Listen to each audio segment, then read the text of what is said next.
Hello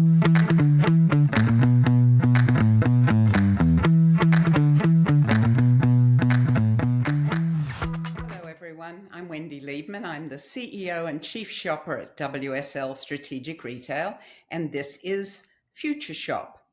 Now, most of you who listen to this podcast know that I usually then ramble on a bit about innovators, disruptors, and iconoclasts. But I'm going to break that rule today because my guest today is actually the first external non-WSL person who ever came on this podcast. Oh, I'm going to get weepy, Helena. Right at the beginning of the pandemic. My guest today is Helena Foulkes. Hello, Helena. Hi, Wendy. Great to see you. You too. It's really great to see you.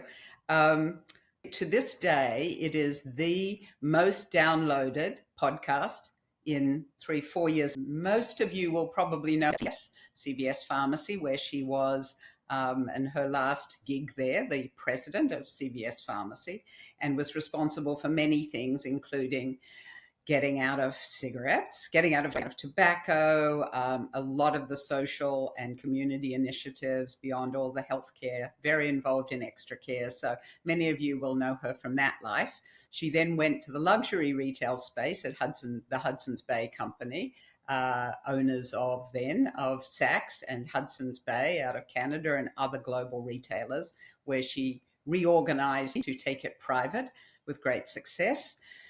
She is and has been on the board of the Home Depot. She is currently on the board of Costco and other illustrious retail companies, and involved with Harvard and their board of overseers. So a pretty extraordinary repertoire for a, I'm glad to say, friend of mine. So it's wonderful to have you back. Thank you, Wendy. I really appreciate it. Love seeing you. And yes, the first time we did this, we were all hunkered down in our bedrooms, I feel like. So at least now we're seeing each other and seeing all of you. So I'm going to actually ask you the first question I asked you then. Where are you? How are you? And how is your family? Because that was the question we were asking everybody in the spring of 2020. Ah, that's so nice. Well, I'm back in Providence, Rhode Island, which makes me very, very happy. This is where I was born and raised. I left for a little bit to run Hudson's Bay, and then in COVID, I was somewhere else. And so I'm back home, which is amazing. I live 3 blocks down the street from my father, who's 86, and that makes me very happy. He popped by for lunch today, so I consider myself very lucky. And we're all doing well. Bill and I have been married 35 years now this summer. Our oldest daughter is getting married in June, and our other 3 kids are all doing great. So it's good. Thanks. Well, I think of your father often, and I actually use him as an example, even though I've never actually met him, because on that podcast, we talked about the fact that your father, at then 82, was learning how to buy his groceries online, how to use digital in many other ways. And that to me was very transformative. So I do think about him a lot now with this extraordinary career that I have and continue to have had and continue to have. Your view of retail, if you look back over the last 5 years, 10 years, what are the things that you think have fundamentally changed in retail and what hasn't? Yeah, I love that. Well, I might even go back even further. So I joined CVS in 1992, right out of business school. And I don't know if I ever told you this, Wendy, but my first job included an assignment where every Friday I called the top 10 consumer packaged goods companies, Procter & Gamble, Johnson & Johnson, L'Oreal, so on and so forth. And I said, tell me how much you shipped to us last week, because that shipment from them to us was a proxy for how much we sold. And we were just rolling out POS terminals. And I literally sound like I'm 100 years old when I say this, but just imagine that was 1992. I was thinking about how much the world has changed in this short time. And in many ways, I think of it as 4 chapters. The first was the power of the consumer packaged goods companies, because they really did have all the power. The second was the power of the retailer, because in many ways, then that power dynamic shifted to us with all the data that we had, the insights that we could bring. I think the third evolution of it was the power of tech, because so much then got caught up in tech and social. And I think we're now on a wave that I would say the power of the consumer, which in many ways feels great to me. That's what the world should be. But this is a consumer who is fully in charge and navigating as he or she wishes.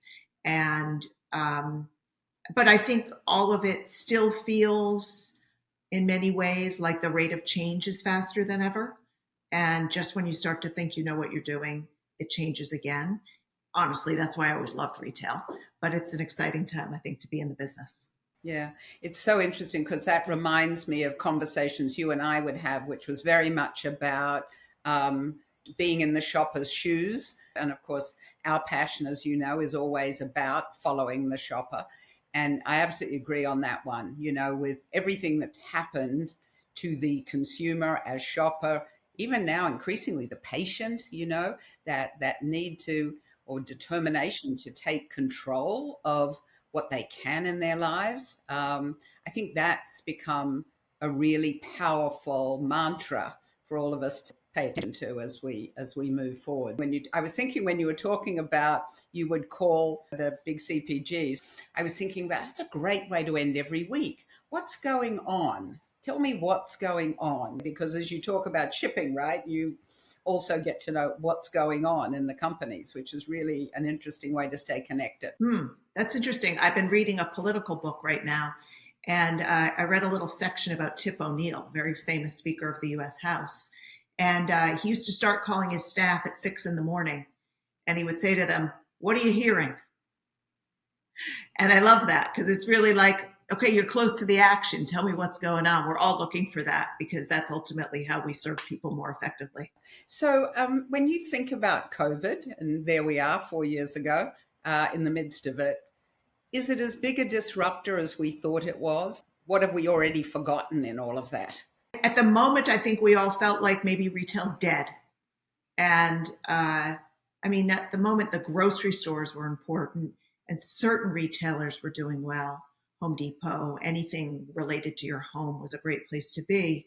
But I remember having conversations where people literally thought we would never go into stores again because now we'd all been introduced to doing everything from home. And fast forward, I think one of the things that's emerged even more globally than retail is the power of community and the joy we all get from touching and feeling and being with each other and experiencing senses. And so I think that it's really interesting and fun for me to see retail emerging and consumers coming back. And at the same time, I think that we're still under a lot of pressure in terms of how we find and retain the best possible store associates to serve those customers because people's lives still feel upended and there's a lot of stress going on in the world. And so I'm never out and about without seeing signs up that say help wanted. That comment you made before about what this fourth era that we're in, or epoch, or whatever we want to call it, that rejiggering. I just had an email today from a client, colleague, friend who said, you know what, I've just decided to give it up and take a little time 4 years later with my family while I can. And I said to her, is that because she said, you know, I wasn't willing to walk away during the pandemic. I didn't think that was right. I needed to support my teams. I needed to support my company. But she said, now I think things are in better order and I think it's time for me to take a little time.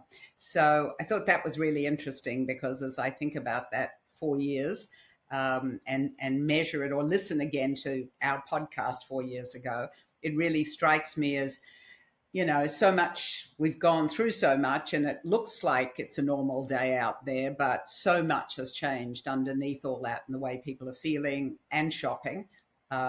You made a comment to me then, and it really related to the work that you were doing at Saks because you had a data breach at the time. And you said you can change a culture in a crisis. And now, as you look across everything from different types of retail to educational institutions to government, um, do you still believe that? I think that it's very hard to change culture when people perceive things to be going well. There's no call to action.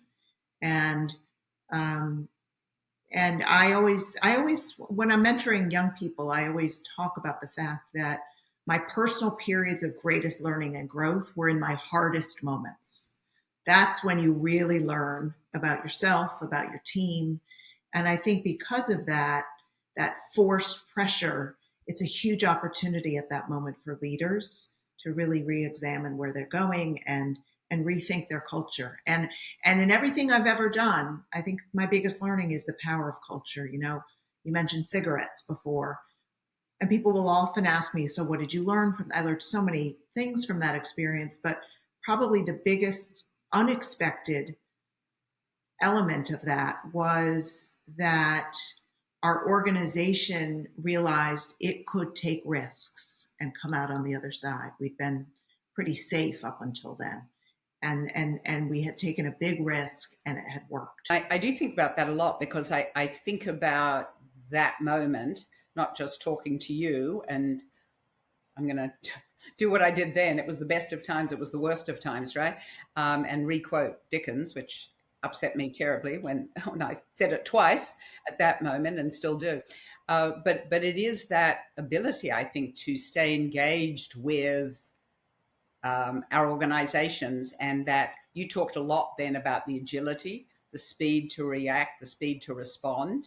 And I think about that today after we've gotten through the exhaustion of supply chain issues and healthcare issues, you know, on the front lines, vaccinating everybody.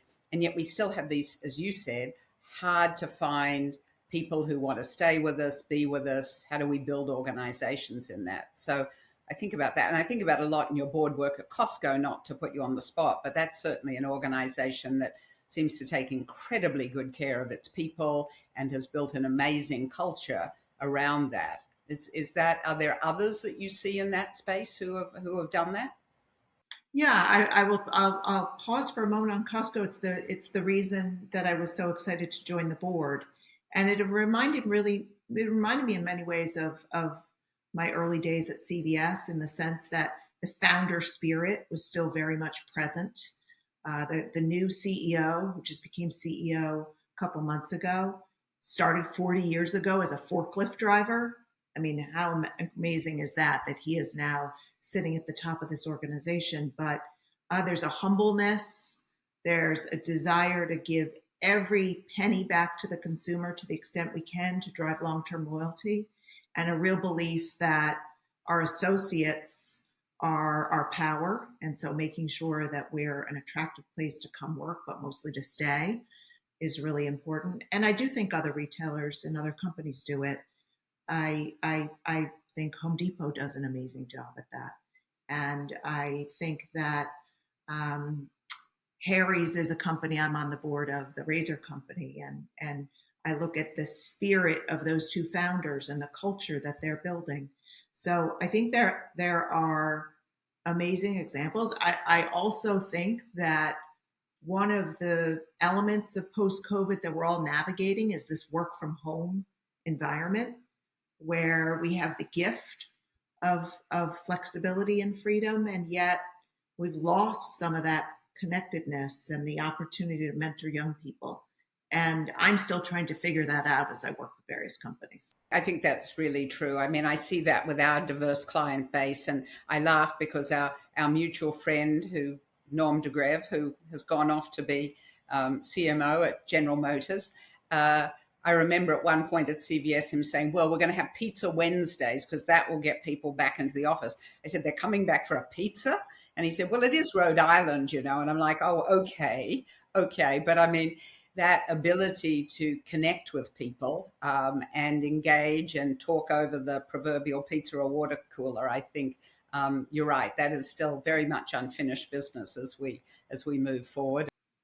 And when I think about my first decade at CVS, let's say, the lion's share of what I learned was in the between moments. It wasn't being in the meeting. It was running into someone in the hallway or getting pulled into an office. And so I worry that our next gen is not getting that opportunity to learn from all the great leaders who exist in each of these companies. Yeah, yeah, the pendulum always swings. So it'll be interesting to see when, we're at the barricades saying we want to be back together, amongst other reasons to be at the barricades, but that's another conversation. Helena, the other thing we talked about, and you've alluded to it here, is really leadership. And you've now had this opportunity to be engaged in lots of different organizations, as I said, educational, board work, on staff, making major changes to organizations like a Hudson's Bay Company or a CVS. What have you learned in that space? And for people, not just for the CEO level, but for the rest of us as we get along, how do we have to lead in these coming years? I always go back to something I learned probably 15 years ago, Wendy. And every organization I join, I use this little matrix that's in my head, and it starts with the power of purpose. Why are we here? What makes us excited? It could be globally as a company, or it could be for a particular department or assignment, but really what unites us in a purpose. The next thing I love to explore with teams is the paradox and complexity that exists in everything we do. And what I mean by that is, what are the things that excite us? What worries us? And instead of teaching ourselves to live in an either or world, to try to find new creative solutions out of that tension. And I think my biggest successes have been working with amazing teams that can do that because they're really listening. The qualities of leadership and that way of approaching it, I think, really applies. Another element of it is something I call returning authority, which is being really clear on the things that I must do as a leader and the things that others can do. And returning authority, the definition of that is something I'm unwilling or unable to do. I found, for example, when I started at Hudson's Bay, what I found out of the gate is everyone was coming to me to make decisions. And it was really quite exciting, actually. But I realized I was spending my day making decisions other people should be making and not doing the things that I needed to be doing. And so I really started to have a conversation with every person about, I'm happy to brainstorm with you, but ultimately this feels like the kind of decision you should be making, which is different than what I should be doing. And so having good language for how you want to interact as leaders, I think, is really important, but being very, very clear on what's going to make you really proud at the end of the day is, I think, the most important quality of leadership. COVID didn't change that at all. I mean, that's a fundamental that, you learn as you go. And yes, COVID exacerbated so many elements of leadership, and how do we respond quickly, and how do we make sure everybody was okay, and all of those things. Having lived in New York City for certainly almost a lifetime, I think about, the September 11. I think about other crises that we've had, and many of us around the world, if we have lived long enough, have had. And to your point about, you can change a culture, you can be a better leader in a crisis, but hopefully it won't only be in a crisis.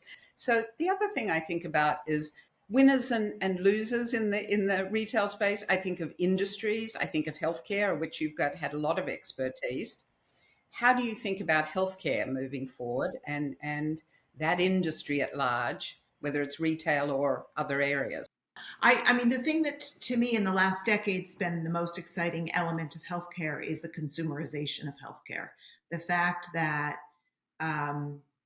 you talked at the beginning, Wendy, and this is something I've always learned from you, of the power of getting in someone's shoes and really walking around with them. And I think healthcare is aspiring to that. And a lot of the really great innovations that have emerged are ones that have put more power in the hands of those consumers. One of the boards that I'm on is a company called PM Pediatrics. We own 80 urgent care clinics for children around the country. And, during COVID, one of the things that happened was parents now do have more flexibility, but kids still get sick, but the parents want to be in control. And we have the same dynamic of really having to make sure we're taking good care of the providers in these spaces. The thing about healthcare that is always more complicated, however, is that payer dynamic. So it's not a simple line between the consumer and the provider. It's where does the payer fit in? And I think sometimes startups forget to anticipate that payer dynamic and really think about where it can be helpful and where there's still uncertainty. I'll give you an example. There are so many exciting companies emerging in the mental health state of this country. A massive need everywhere I go for mental health services. And yet we have an insurance industry today that isn't quite sure how it wants to deal with mental health services. Because if they open Pandora's box and pay for everything, where do they go with that? How do they get an ROI? I don't think that's the right thing for us in the end as a country, but I think that makes it complicated for both those entrepreneurs in the behavioral health space and also for consumers as they're navigating. That's the kind of uncertainty that smart people will figure out how to navigate and ultimately really create a service for consumers that will make their lives better. And that's what has always intrigued me about retail, is just the power to really lift someone up in the right moment.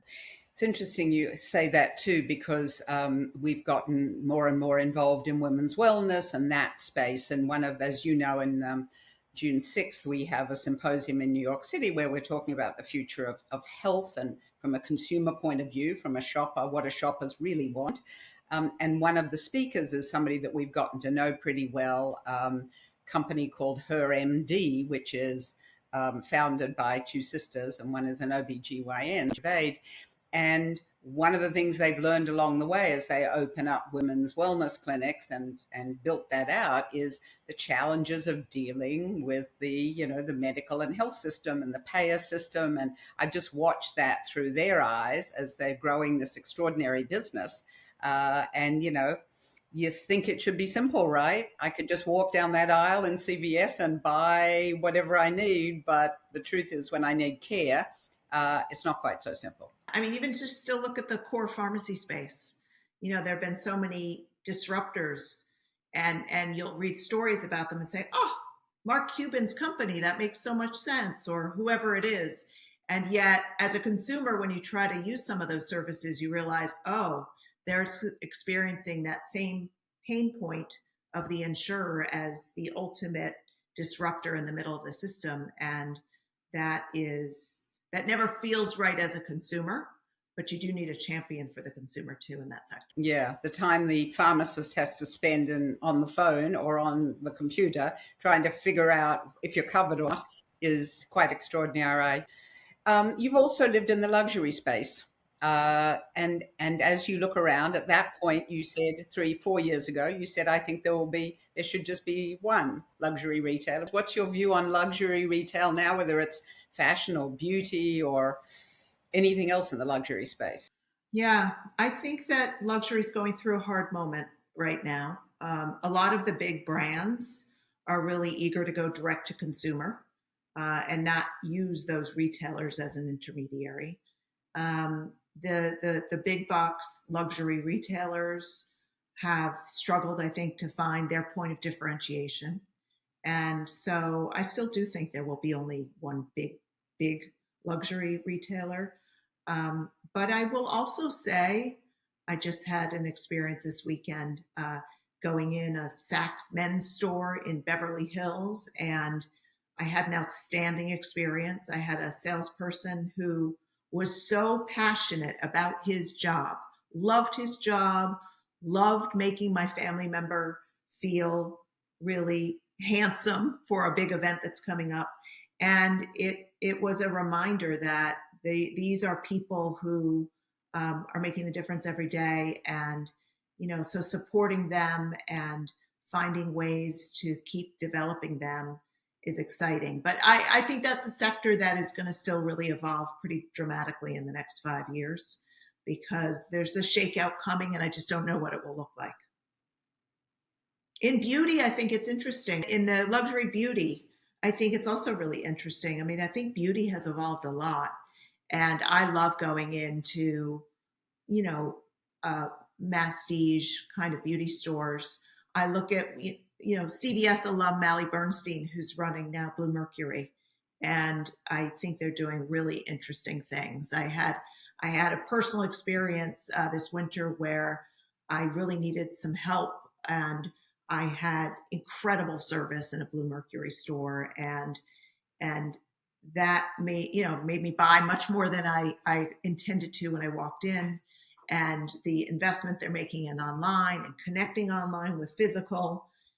So that's all very exciting. And the other thing I think that's just so cool that's happening right now is young people who have an entrepreneurial spirit that I think is 10 times what existed 30 years ago when I was coming out of business school. And I meet so many, often women in their 30s, who are starting really great beauty related businesses that are really solving an unmet need.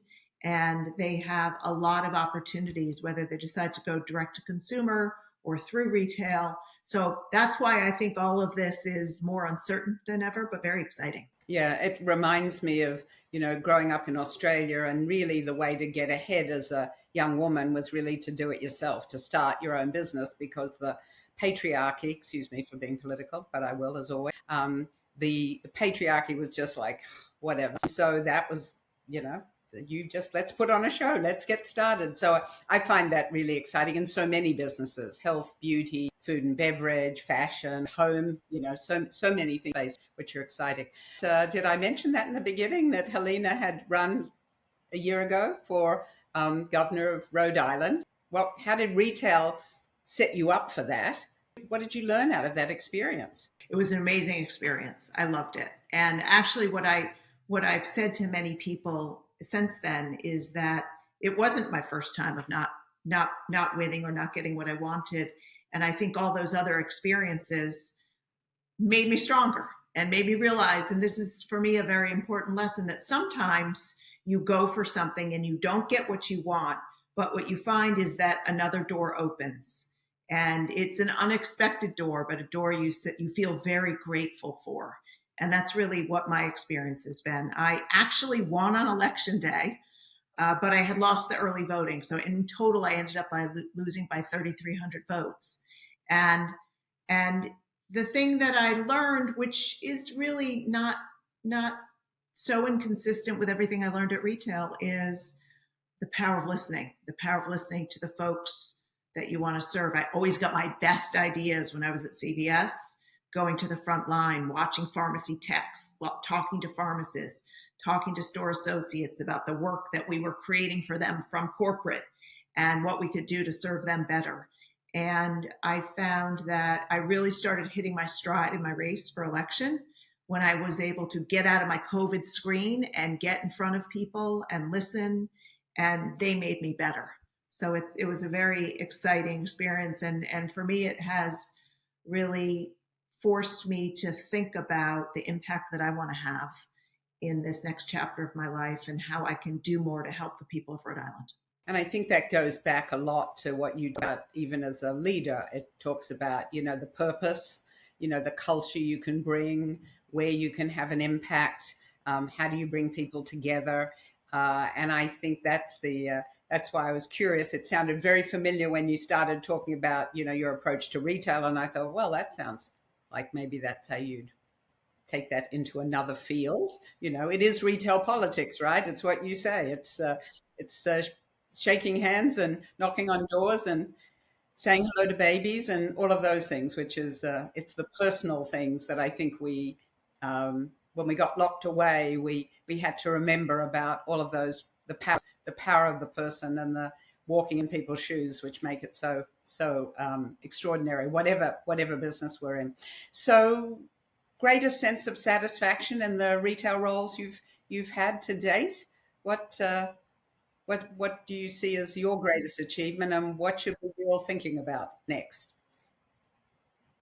My two greatest senses of satisfaction have been, number one, the people that mentored me and supported me, and the spirit that created in me to pass it on and to mentor and support others. And I'm super proud. You mentioned Norm DeGrev, who's now at GM, but I feel like I have all these children who are now working in amazing places, and I'm really, really proud of them. And I have people who are always reminding me about some conversation they had with me and how I help them. That's my greatest source of pride. And the other one is I always tell people, one of the things I learned about myself is that I loved being an entrepreneur in a big company.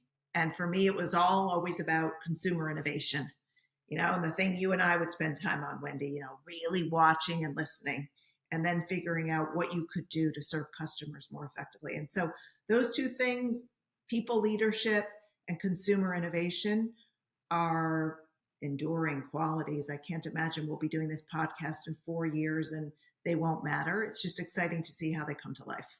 That's a wonderful sort of ending framework, because I do think we do run off and look at things and think everything is the next bright shiny object. So what's next for you? Anything to be revealed? Yeah, I'm loving all my board work, and I am still thinking about a way to serve Rhode Islanders in a bigger way. And I'm spending a lot of time in education in the state of Rhode Island, which has huge opportunities to be, really more focused on our children, on the housing and homelessness crisis. I learn every day, and I think that there's a lot of opportunity. I think when people wake up in the morning, they don't think about whether they're Democrats or Republicans. They think about how do they want life to be better for their families. And so I'm working on figuring out how I can be helpful to people who are living here. You had mentioned the power of retail, and I think the power of the store on the corner, whether it's a physical or digital store, to take care of people and their families at whatever level, whoever you are. I think that's the biggest opportunity in the future. So as always, we seem to be aligned. I really appreciate this. I must say, going back and listening to that original podcast and realizing you were the first official guest was like, oh, wow, and it still holds up. I think it's episode 3. So just, everybody have another listen, because there's a lot of great work here, a lot of great thinking. So anyway, Helena, I can't thank you enough for this. I appreciate your time. I just want to say, Wendy, that you have been a source of inspiration for many of us in the retail sector, taught us a lot, allowed me personally to have more freedom to think about the consumer, to think more boldly. And I really, really admire your passion for the industry and how much you care about all of us in this space. So thank you for that. Well, thank you. That is most kind. And as always, you're going to get me weeping again. Thank you for your time. We will definitely see you in the future, and you have framed up what that future should look like. What a joy it was to have Helena Foulkes here again 4 years later. It is a pretty stunning opportunity, I would say, to benchmark where we have gone and where we have come. I think the things that Helena said that were most powerful were really that the opportunities or the ability to lead, those things haven't changed in the last 4 years. Those are things that are grounded in engaging and with our people, being willing to listen, being empathetic, and staying close to the people you serve, whether it's in a retail space, a consumer packaged goods space, or even in a political space. And I think that's one of the things that we've always known. It's no big surprise if we stop and think about it for a minute. And that's really what the future of retail will look like, as we remember not only who we serve in terms of the people who spend money with us, but the people who work with us as well. So innovation around any of those spaces will win for you in the future. Thanks for joining me. See you in the future.